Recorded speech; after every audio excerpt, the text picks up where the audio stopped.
A ver, vamos entonces a ir resolviendo primero algunas dudas que me han estado preguntando por el grupo o por el privado. Entonces, prefiero respondérselas por acá.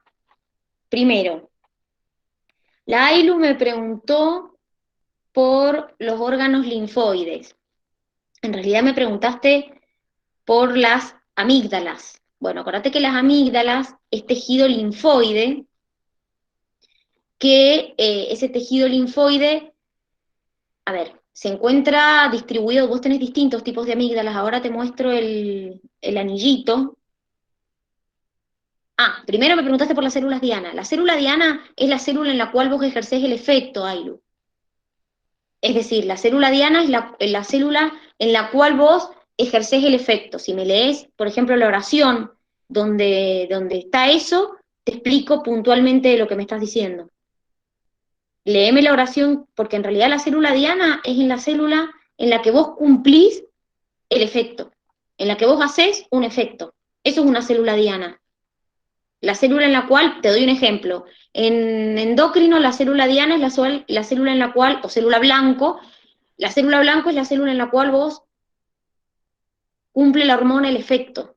En el caso de si me querés decir la célula, me querés decir en la oración bien, yo te leo, te explico tal cual lo que dice, pero básicamente, por ejemplo, la célula diana, si vos un linfocito, un antígeno, perdón, te infecta una célula, la célula diana es la célula infectada, que es la cual tiene que cumplir el efecto, porque está infectada. Por ejemplo, un linfocito T va a atacar esa célula infectada. Si hablamos de los anticuerpos, el anticuerpo va a unirse con el antígeno para que no llegue a la célula diana. Pero me tendrías que leer la oración para que yo te explique puntualmente lo que dice. Miren, acá está lo del anillo de Waldeyer que me estaban preguntando. También me lo preguntaron. Esto, el anillo de Waldeyer es un anillo que está formado por amígdalas. Amígdalas faríngeas, tubáricas, palatinas, linguales. Entonces, este anillo se encuentra, como ven, a la altura de lo que vendría a ser la garganta, y lo que hace es tejido linfoide que capta cualquier partícula extraña que quiera ingresar por vía nasal u oral. Eso es lo que hace el anillo de Waldeyer. Entonces, eh, como les dije, junto con el resto de los órganos linfoides que hemos visto, por ejemplo, con el vaso, los ganglios, eh, obviamente son órganos encargados de la defensa del organismo. Por ejemplo, ¿por qué los clasificábamos en primarios y secundarios? Porque los primarios eran aquellos donde se producían los linfocitos y maduraban. Y los secundarios son aquellos donde yo encuentro células, ganglio, vaso, tejidos linfoides asociados a mucosas, a la piel, al aparato respiratorio, al aparato urogenital, son tejidos donde yo encuentro células como linfocitos, macrófagos, que se van a encargar de atacar las partículas extrañas. Entonces, por ejemplo, el ganglio en su interior tenía células, repito, macrófagos, linfocitos, que lo que hacen es justamente cualquier patógeno que entra, tratar de eliminarlo para que la linfa cuando sale, salga limpia. Bueno, el anillo de Waldeyer es un tejido asociado a mucosas. Entonces es tejido linfoide que obviamente va a captar patógenos que vengan por vía o que ingresen por vía nasal o por vía oral. Después la Belu me preguntó, esperen que voy buscando la pregunta, por las cadenas del anticuerpo. La Belu me preguntó por el anillo de Waldeyer y la Ailu por lo de, ¿cómo se llama? Por lo de la célula diana. Y la Belu también me preguntó por las canillas, las cadenas en el linfocito, en el anticuerpo. Espérenme que voy a compartirles el Power para que vean la imagen donde está el linfocito con los anticuerpos que produce. Miren, acuérdense, ahí les comparto para que entiendan lo de las cadenas del anticuerpo. Belu, vos que me habías preguntado, la foto que me mandaste es la foto de la estructura del anticuerpo, es decir, cómo está formado el anticuerpo. Entonces, ahora les muestro. Miren, acá está. Esto es lo que te explica la foto que vos me mandaste. Mirá, vos fíjate, el anticuerpo tiene 4 cadenas. Tiene 2 cadenas pesadas y 2 cadenas livianas. Y a su vez, en esas cadenas pesadas y cadenas livianas, vos tenés regiones constantes y regiones variables. Entonces, ¿qué es lo que te explica esto? ¿O qué es lo que te explica la imagen que vos me mandaste, la imagen del apunte de clase para que yo te explicara? Bueno, lo que explica la imagen del apunte de clase es justamente esta estructura. Te explica detalladamente cómo es la estructura del anticuerpo o IG, como por partes te lo explica. Entonces, ¿qué te dice en esa imagen?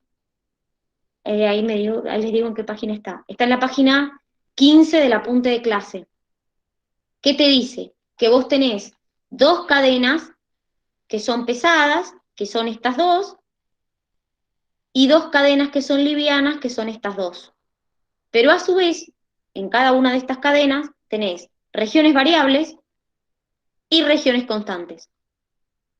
Entonces, eso es lo que te habla la imagen. Acordate que se llama cadena pesada porque tiene más aminoácidos, entre 400 y 500, y cadenas livianas porque tienen menos aminoácidos, es decir, tiene alrededor de 200 aminoácidos. Entonces, estas regiones son constantes en las cadenas pesadas y estas regiones son constantes en las cadenas livianas.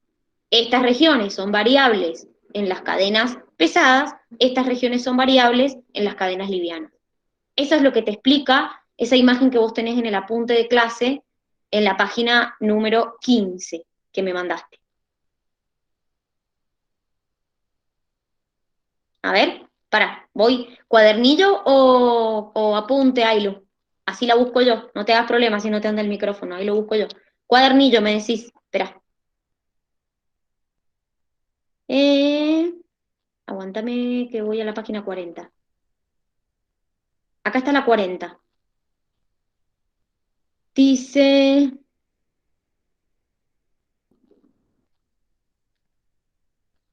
¿en la imagen está Ailu o en el texto que está bajito en la página 40? Para buscarlo más rápido. A ver. Pero está en la imagen, para que estoy leyendo y no la encuentro. ¿Está en la imagen o está en el cuadernillo de la página 40? Está en el puntito que tenés abajo en la página 40. 41, 40. Ah, acá está, bien. Ya lo encontré, está en la imagen, que dice, las granzimas inician la apoptosis dentro de la célula diana, provocando la fragmentación del núcleo, la liberación de pequeños cuerpos apoptóticos y por último la muerte celular. La célula citotóxica liberada puede atacar a otras células diana. Es lo que yo te digo. Cuando vos liberás, sí. Cuando vos, por ejemplo, el linfocito T citotóxico te libera granzimas y perforinas, eh, cuando te libera las granzimas y las perforinas, esas granzimas y perforinas atacan la célula infectada por el antígeno que sea un virus o una bacteria. A eso se le denomina célula diana. Como yo te decía al principio, es la célula que ha sido infectada en ese caso, por el virus o la bacteria o lo que sea. ¿Se entendió? De nada. Bien, Belu, ¿vos entendiste lo que me preguntaste? Sí, gracias, Dani. De nada, de nada. Bien, entonces, muchachos, vamos a lo nuestro. Vamos a terminar con esta unidad. Miren, ahora les comparto el Power, el último, que es la parte de cáncer y de transfusiones. Aguántenme un minuto. Ahí está. Espérenme. Bien. Ahí les comparto para que lo vean más grande. Bien, fíjense. Vamos entonces a arrancar con esta última parte de la unidad. donde vamos a hablar un poquito del cáncer y de los trasplantes. Primero, chicos, ustedes, de hecho, en genética estuvieron viendo un poquito de cáncer, estuvieron viendo que las células cancerosas o células tumorales son células que, por algún mecanismo, eran células normales y se han transformado en células patógenas, no patógenas, sino células tumorales, es decir, células extrañas. Ahora, ¿qué es lo que pasa con este cáncer? Las células cancerosas exponen en su superficie antígenos que son distintos a los de las células normales. Entonces, por ejemplo, esos antígenos pueden ser antígenos proteicos, antígenos glucídicos, antígenos lipídicos. Esos antígenos que la célula cancerosa expone son distintos a los de nuestras células normales. Entonces, ¿qué es lo que ocurre? El sistema inmune nuestro detecta esas células anormales y las ataca. Principalmente quien se encarga de atacar a esas células cancerosas son nuestros linfocitos T citotóxicos y los natural killer. En menor medida lo hacen los linfocitos B produciendo anticuerpos, pero generalmente lo hacen los citotóxicos y los natural killer. Entonces, ¿qué hace el citotóxico? Y el citotóxico libera granzimas y perforinas y lo que hace es producir la destrucción de esa célula tumoral. Los natural killer liberan sustancias citotóxicas que también lo que hacen es destruir la célula tumoral. Entonces ustedes me van a decir, vaya, entonces Dani, si el sistema inmune mío puede controlar el cáncer, ¿por qué hay personas que tienen cáncer? Bueno, ¿por qué hay personas que tienen cáncer? Por dos motivos.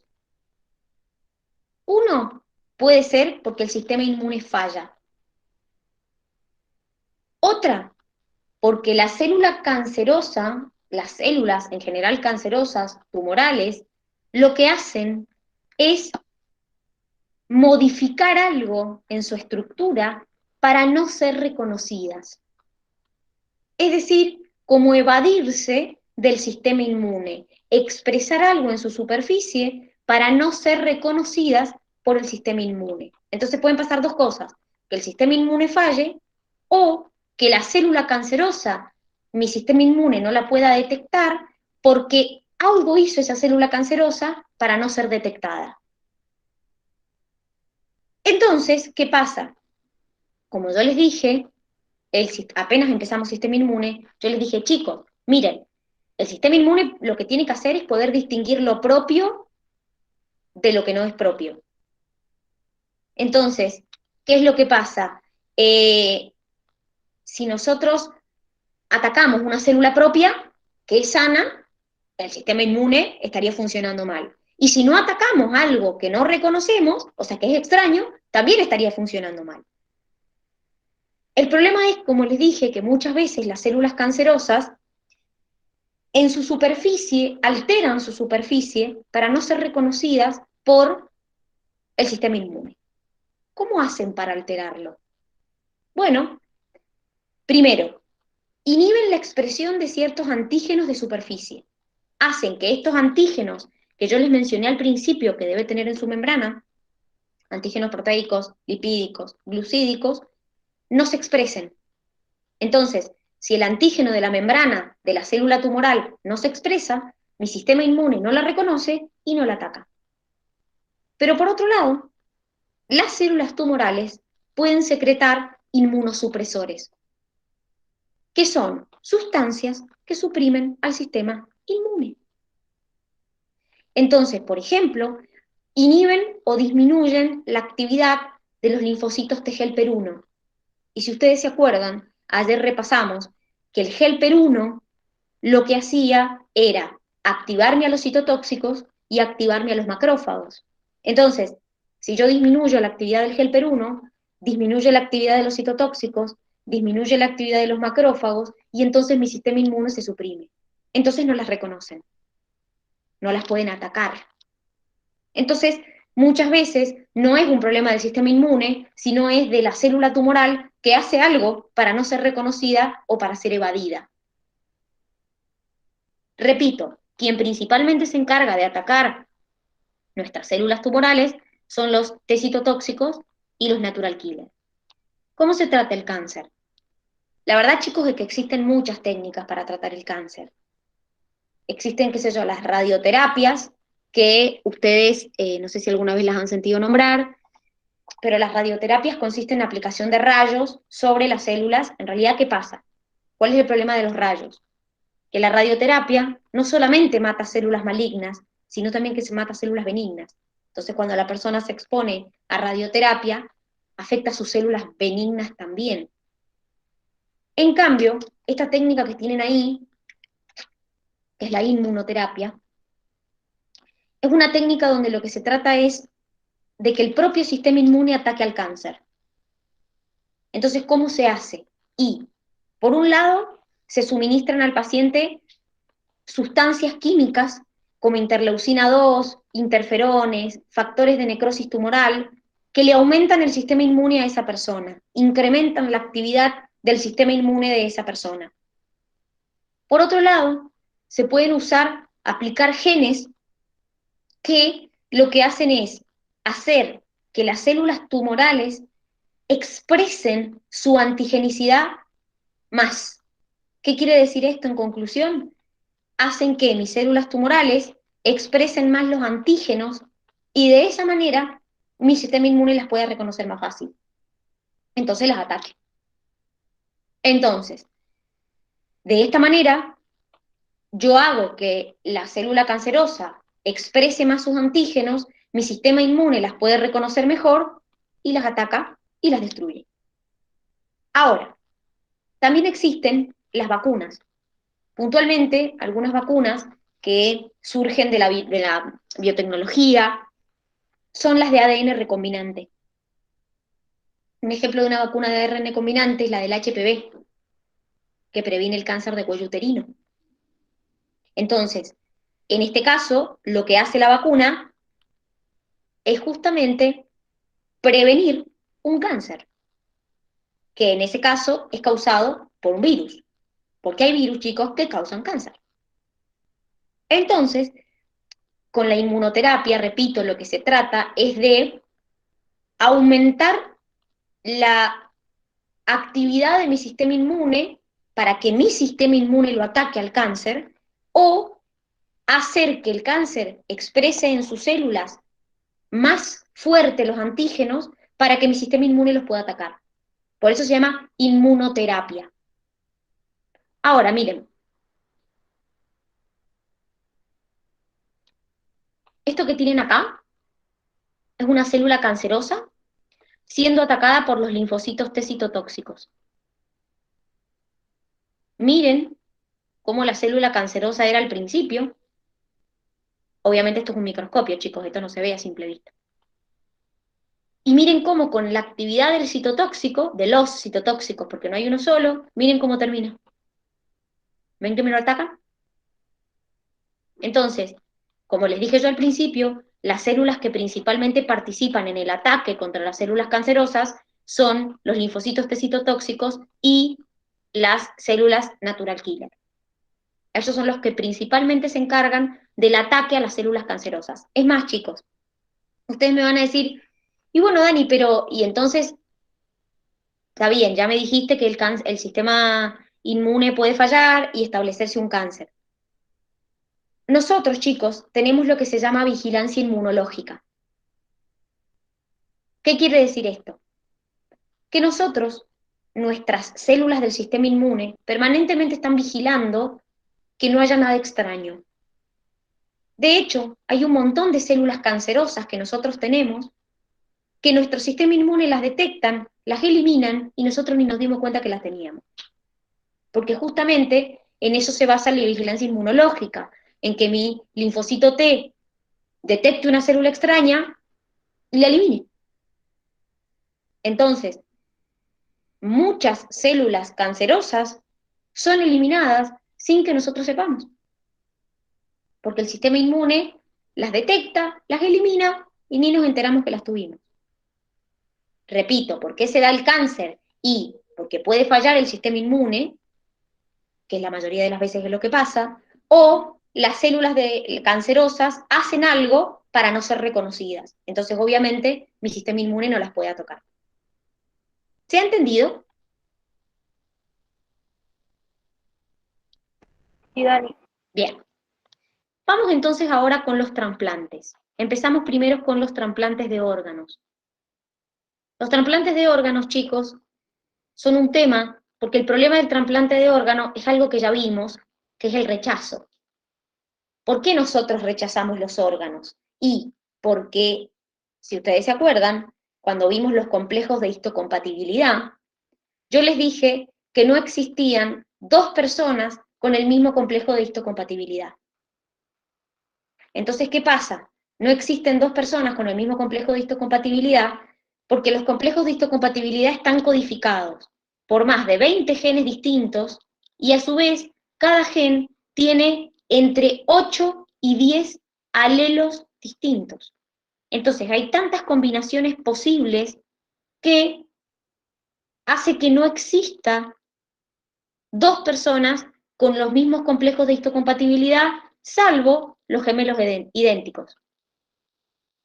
Entonces, mientras yo no exista una persona que tenga exactamente los mismos complejos de histocompatibilidad que yo, voy a poder rechazar ese tejido o ese trasplante. No es solamente un órgano lo que se rechaza, también se rechazan los tejidos, chicos. Si una persona tiene una quemadura y le tienen que hacer un trasplante de tejido, también se puede rechazar ese trasplante de tejido. Generalmente el rechazo se da entre el quinto y el 12º día, y ese rechazo se da debido a que mis linfocitos T, principalmente, y los macrófagos, atacan a ese órgano o a ese tejido extraño. ¿Por qué? Porque no reconocen en esas células del órgano o del tejido el complejo de histocompatibilidad. Entonces, como no lo reconocen como propio, lo atacan. Jero, ¿qué me ibas a decir? Dani, entonces los gemelos tienen un 0%, o sea, de rechazo, No sé si un si cero un gemelo le dona a porcentaje, otro. no sé si un 0%, pero es muy baja la probabilidad de que lo rechace. Son casi idénticos los complejos de histocompatibilidad. Sí, los gemelos idénticos, sí. Dai, ¿qué me ibas a preguntar? Lo que voy a preguntar yo que, por ejemplo, cuando se hace trasplante de órganos y una Mm, persona, un familiar le tiene que se trasplantar a que sea un hijo, por ejemplo, se hace mm, un examen de compatibilidad, pero ¿qué se basa ese sí. examen? En analizar el complejo de histocompatibilidad, en ver cuán semejantes son los complejos de histocompatibilidad. Por eso se llama examen de compatibilidad, Dai, porque vos lo que analizás en esas personas es sus complejos de histocompatibilidad, ver cuán semejantes son, porque si son muy diferentes los complejos de histocompatibilidad, lo va a atacar. Por eso, muchas veces, ni siquiera en una misma familia puede haber un donante de órganos. Estábamos hablando justamente esta mañana con los chicos, y yo les decía que la verdad es muy difícil los trasplantes, chicos. Son muy difíciles. ¿Por qué? Primero, porque no todo el mundo puede ser donante de órganos. Tenés que ser una persona sumamente sana. Vos me decías, bueno, Dani, sí, si tengo problemas hepáticos no voy a donar el hígado. No, no, no, no. Es que no es solamente eso. Es que cuando vos tenés una enfermedad de base, tampoco podés ser donante de órgano por más que tus órganos estén sanos. Entonces, ya de por sí, no todo el mundo puede donar. Después tenemos el problema de la compatibilidad, que no todos somos compatibles. Entonces, a lo mejor en mi familia no hay nadie compatible y entro en una lista de espera. Y a lo mejor el órgano que es compatible conmigo está en Córdoba. Entonces, ¿qué pasa? Por eso, chicos, es que los trasplantes son tan difíciles y por ahí la persona está en lista de espera años esperando un trasplante. Y cuando se detecta que hay un órgano en algún lugar que sirve, inmediatamente se le avisa a la persona que se tiene que ir a trasplantar. Entonces las personas que están en lista de espera para un trasplante tienen que tener el teléfono prendido todo el tiempo, porque lo pueden llamar a las 5 de la mañana, a las 8 de la mañana un domingo o a las 11 de la noche un sábado. Porque cuando se detecta que en alguna parte del país hay un órgano que pueda ser compatible, hay que trasplantar. Porque además, chicos, no todas las personas pueden donar órganos, es según también cómo murieron. Porque no cualquier persona puede donar un órgano. Si vos, por ejemplo, tuviste un accidente de auto y te destruiste por completo, los órganos no sirven. Generalmente los órganos vienen de personas que tienen muerte cerebral o o están en estado vegetativo. Entonces, los órganos funcionan bien, pero el encéfalo no. Entonces, generalmente los órganos vienen de ahí. Porque el órgano, en cuanto vos cortaste la respiración, el órgano se quedó sin oxígeno y se murió. Entonces no te sirve. Entonces, por eso es tan difícil hacer un trasplante. Primer riesgo, la compatibilidad.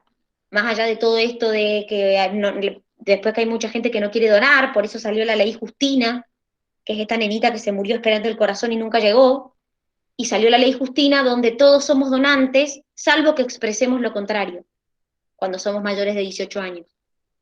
Entonces, eso hace que aumente la probabilidad de encontrar algún órgano en alguna persona que fallezca, porque también es muy difícil para la persona que fallece, para la familia, el tema de la donación. Entonces, las personas que son trasplantadas, se las inmunosuprime, se les suprime su sistema inmune para que no ataquen al órgano trasplantado.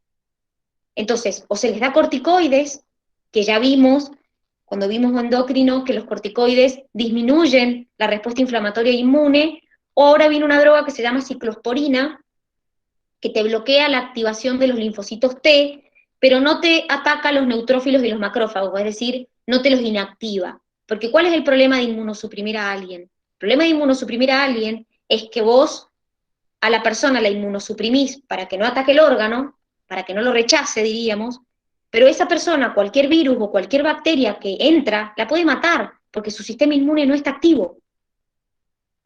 Entonces las personas que son trasplantadas generalmente permanecen un buen tiempo internadas, aisladas, o en su casa tienen que tener mucha protección, mucha limpieza, porque el más mínimo virus, hasta si sea el de un resfrío, la puede matar, porque está inmunosuprimida.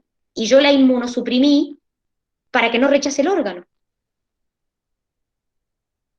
Anto, ¿me ibas a preguntar algo?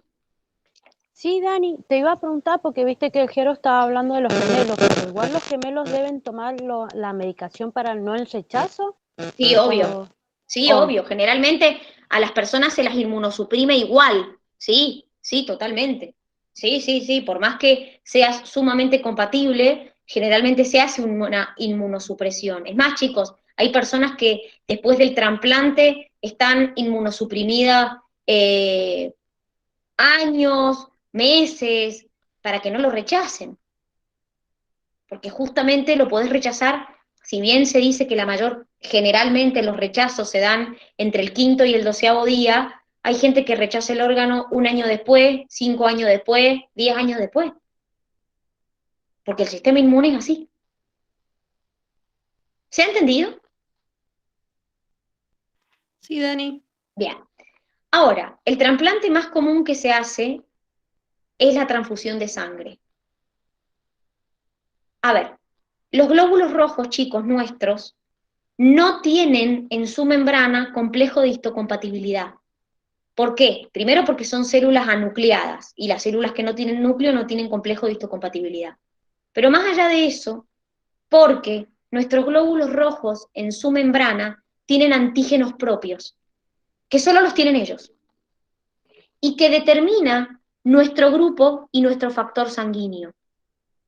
Tengo antígenos que van a determinar mi grupo sanguíneo, A, B o 0, y antígenos que van a determinar si soy RH positivo o RH negativo, que es el factor. Entonces, miren, acá tenemos un cuadrito donde nos habla primero del grupo sanguíneo. ¿Qué significa que yo sea 0, A, B, AB? Bueno, miren, una persona que es grupo 0, en sus glóbulos rojos, en la membrana, no tiene ni antígeno A ni antígeno B.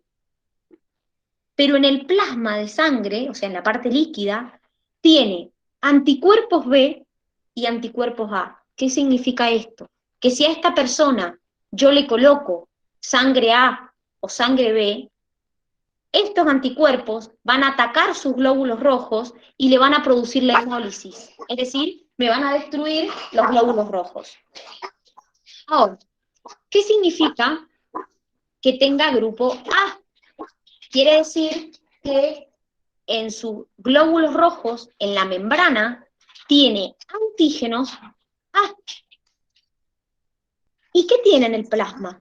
Tiene anticuerpos B. Entonces, si yo a esta persona le aplico sangre B, estos anticuerpos van a agarrar a esos glóbulos rojos y los van a romper, a hemolizar. Si la persona tiene sangre B, tiene antígenos B. Entonces, si la persona tiene antígenos B, en su plasma sanguíneo tiene anticuerpos A. Entonces, ¿qué pasa? Si yo a esta persona le coloco sangre A, estos anticuerpos me atacan los glóbulos rojos. Las personas AB tienen antígenos A y antígenos B. Entonces, en su plasma no tienen ningún tipo de anticuerpo, ni A ni B. Entonces, ¿qué permite eso? Que yo a la persona le pueda donar sangre A, sangre B, sangre AB, sangre cero, y pueda recepcionar cualquier tipo de sangre, porque es receptor universal. Porque al no tener ningún anticuerpo en su plasma, no hay nada que ataque la sangre que yo le esté poniendo. Entonces, estos antígenos me determinan el grupo sanguíneo, si soy 0, A, B o AB. Entonces, al 0, como no tiene ningún antígeno en su membrana, no le puedo dar ni sangre B, ni sangre A, ni sangre AB, solo le puedo dar sangre 0. Al A no le puedo dar B, ni tampoco le puedo dar AB, solo le puedo dar sangre A, o 0. Al B le puedo dar sangre B o sangre 0, pero no le puedo dar ni A ni AB. Y a este le puedo dar todas las sangres, todos los tipos de grupos sanguíneos, porque no tiene ningún anticuerpo. Entonces, este se llama receptor universal y el 0 se llama dador universal. Jero. Dani, ¿este cuadrito es solo para sangre humana o también aplica para el resto de los animales? No, para humanos. Son los antígenos humanos. ¿Y qué Son pasaría los si antígenos si nos humanos. ponemos sangre de otro animal? Y no, como los reconoces como extraños, los atacás también. Los hemolizás. Lo mismo que si les pusieras sangre de otro grupo sanguíneo. Pero se produce la hemólisis de esos glóbulos rojos que vos le estás poniendo. Entonces, como que rompes todos los glóbulos rojos de esa sangre que vos estás poniendo. ¿Se entiende esto del grupo sanguíneo, chicos? Miren, ¿qué pasa con el factor? Porque nosotros somos A, B o 0, positivo o negativo. ¿Qué quiere decir esto? En ese caso, es otro antígeno que se llama antígeno RH. Se llama antígeno RH porque fue descubierto en monos que se llaman monos rhesus o rhizus, que empiezan con RH, por eso se le llama antígeno RH. Las personas que somos RH positivas, en la membrana de nuestros glóbulos rojos, además de tener estos posibles antígenos, tenemos el antígeno RH. Las personas que en la membrana no tienen el antígeno RH, se les llama RH negativas. Las que lo tienen, se les llama RH positivas. Entonces yo en los glóbulos rojos no tengo complejos de histocompatibilidad, sino que tengo estos antígenos que me determinan el grupo y el factor sanguíneo. Entonces, miren, acá por ejemplo, tenemos un cuadrito de qué pasa si dono al 0, al grupo 0, A, B o AB. Al A, entonces, si se produce o no una aglutinación o si se produce una precipitación de los glóbulos rojos. ¿Ven que si yo el 0 se lo doy a cualquiera, no pasa nada, porque es donante universal? Entonces, miren, el AB, por ejemplo, yo solo se lo puedo dar a AB. El B solo se lo puedo dar a B y a B. El A solo se lo puedo dar a y a B, porque con los demás se aglutina. Y les quiero contar esto, que es algo que se llama anemia hemolítica del recién nacido. Esto está relacionado con el factor RH. ¿Qué significa esto? Cuando una madre es negativa, de RH negativa, y queda embarazada de un bebé RH positivo, se produce o se puede producir lo que se llama la anemia hemolítica del recién nacido. ¿Qué es esto? El problema no es en el primer embarazo, sino en el segundo, en el tercero y así. Las madres negativas, con RH negativo, el problema está cuando se va a producir el nacimiento. ¿Por qué? Porque la sangre del bebé, que es RH positivo, toma contacto con la sangre de la madre. Entonces, algunos glóbulos rojos del bebé, que son RH positivos, tocan a la madre, tocan la sangre de la madre, y lo que ocurre es que, lo que me pasa, es que la madre genera anticuerpos contra ese RH positivo. Entonces, ¿qué pasa? El bebé nace, no hay problema. El problema es si la madre vuelve a quedar embarazada de otro bebé RH positivo, porque ella ya generó anticuerpos. Entonces, si ella vuelve a quedar embarazada de un bebé RH positivo, sus anticuerpos van a atacar a los glóbulos RH positivo de su bebé y lo puede matar. Entonces, siempre se da en una madre RH negativa con un bebé RH positivo. Siempre así. Si la madre es positiva y el bebé negativo, no. Si los dos son positivos, no. Si los dos son negativos, no. Siempre es madre RH negativa, bebé RH positivo. ¿Qué se hace? Hoy en día, cuando yo era chica y nací no existía, pero hoy en día, es más, hasta hace unos años se hacía, cuando las madres negativas tienen el primer embarazo de un bebé RH positivo, dentro de las 72 horas de haber dado a luz, se le aplica una inyección donde lo que se hace es destruir los glóbulos rojos del bebé que pueden haber tomado contacto con los de la madre. ¿Para qué? Para que la madre no genere anticuerpos y entonces, si vuelve a quedar embarazada de otro bebé positivo, no lo ataque.